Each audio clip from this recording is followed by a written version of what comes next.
I understand people may or may not like it, but the fact they didn't even have the decency to call the living relatives and say, hey, listen, this is what we're having problems with. The statue that Elwood Hemming says his family members have gathered around for family reunions was removed very early Tuesday morning by order of Jacksonville Mayor Lenny Curry. For some city residents, the Confederate statue reminds them of a time in American history they would rather forget. But for Hemming, the statue was part of his family lineage. But at least call the family, let them know, hey, we're going to move this. Do you want the statue back? This is what we're going to do with it.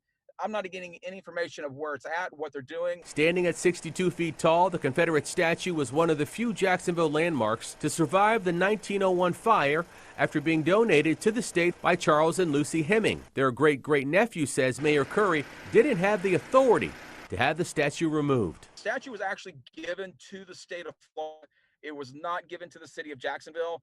So the order has to come down from the state. The mayor has absolutely no legal way to remove the statue without the state saying so. Curry said Tuesday where the statue might end up is still to be decided. My administration will work with the Cultural Council. They've had conversations about moving them off a public space to somewhere that will contextualize history so people don't forget history. So history doesn't repeat itself. Hemming says if the statue isn't put in a public place for people to view it for free, he'd like to erect it on his own property, serving as a reminder of his family history. We need to remember history. I don't care if it was the Holocaust. I don't care if it was the Civil War, any of that stuff.